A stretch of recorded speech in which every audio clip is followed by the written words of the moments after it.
Bill Maher is not holding back when it comes to criticizing California's leadership. The comedian and talk show host was a guest on TMZ, where he aired his grievances. Let's listen. Now, as far as the red tape, I see that they're all, Newsom, Bass, they're all saying, we're going to cut red tape, as if they're doing us a favor. My question is, well, if you can do it now, why don't you always do it? Obviously, it can be done. It's not a favor to us to cut the red tape.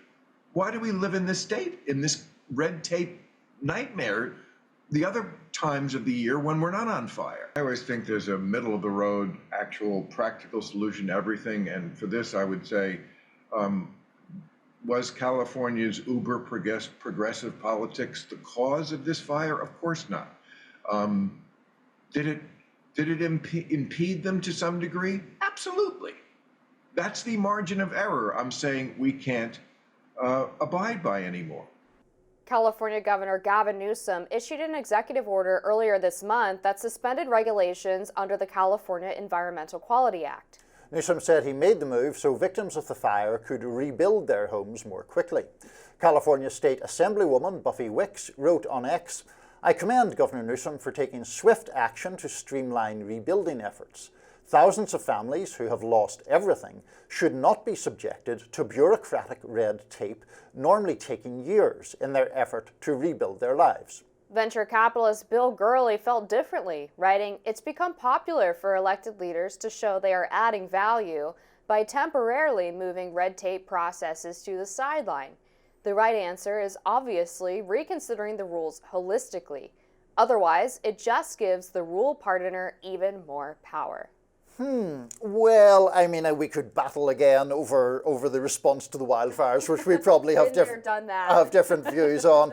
I mean, Bill Maher, who I have said before, sometimes I agree with him, sometimes I disagree with him. I feel the same way. I like the fact that he's somewhat unpredictable when so many people are predictable. I note on the negative side, because I think he can be very narcissistic at times, that one of his arguments about red tape was that he's having difficulty installing solar panels on his shed in the garden or something, which, you know, relative to the destruction caused by the California wildfires seems rather limited to me.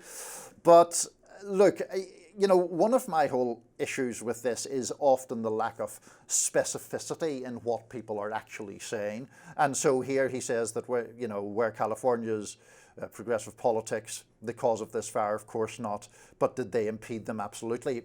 I don't know exactly what he means, and you could get into all of that. But what did you make of his overall argument? Is about bureaucracy, I guess. Yeah, I mean, if you talk to people who are in California, I don't know the specifics of California's regulations in relation to building homes, but people who are from there do say it is very difficult and very expensive to build in California, which is part of what has led to the massive housing shortage there. And they feel like the temporary suspension of the red tape or regulations in regards to rebuilding is nice, but not sufficient to fully address the problem with why California has this housing crisis. Again, I'm not an expert on their housing regulations, so I can't say for sure that that's the case. I would defer to them. But I tend to agree that if the regulation is worth suspending in a time of emergency, then it's probably worth looking at whether you should get rid of it permanently. I don't disagree with that. I think that if there is a regulation, I mean, there has to be some imperative to have the regulation in the first place. Now, it may be the case that there are some exceptional circumstances in which it is valid to loosen standards or to be a bit more lax about that. But the idea that it can be done away with and presumably will be reimposed at some point in the future, I would, again, to the point of specificity, I would just like to get down to what that actually means and what the regulations are that Newsom is referring to and that Bill Maher is referring to. Sometimes I think he has a tendency to pose as some great sort of moral hero when all he's really saying is, oh, well, on one side, on the other side. But because he says it in this sort of more combative way, he kind of thinks that he's taking some brave stance, which I'm often skeptical about.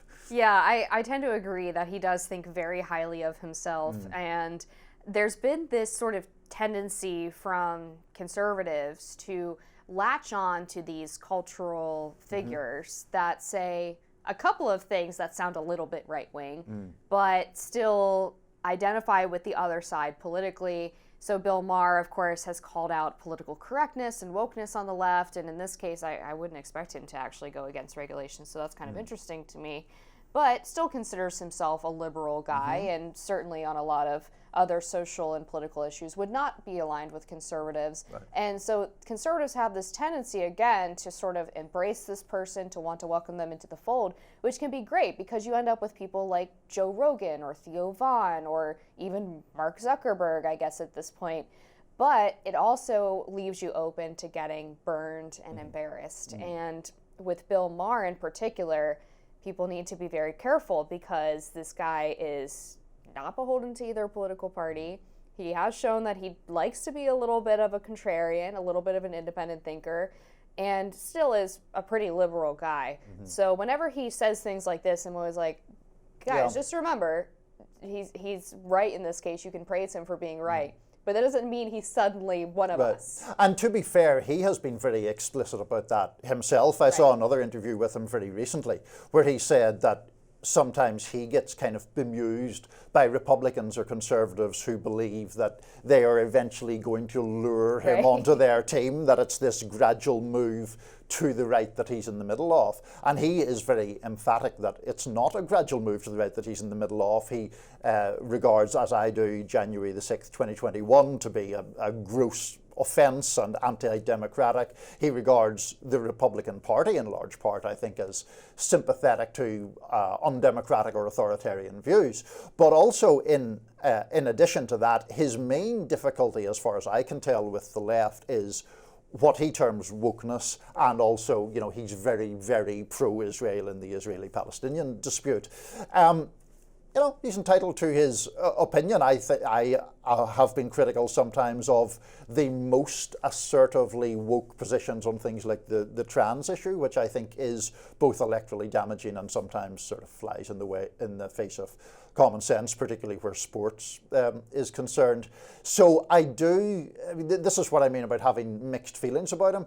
There's something about his manner that I don't really love. I find it can be a bit pompous, but I do think that he's someone who genuinely displays some kind of level of independence of thought without just being somebody who used to be on the left and is now on the right. Yeah, there is sort of a market now for people like the latter that abandon the left for republicanism or conservatism, and some people have done it with not the best of intentions or motivations, and it's more of a profit making decision that they have. There's others who are sincere about their desire to leave, and then there's others who leave the left but don't become full card-carrying members of MAGA, who end up frustrating other conservatives because they claim to speak for a movement that they've only recently become part of. So it is a sort of very complicated part of the political realignment that we've been experiencing in this country, and it's messy, and it's going to take a while, I think, for some of these sort of left-right overlaps to iron themselves out. No, absolutely, and I know we have to wrap soon, but I do think that there's a mirror image of that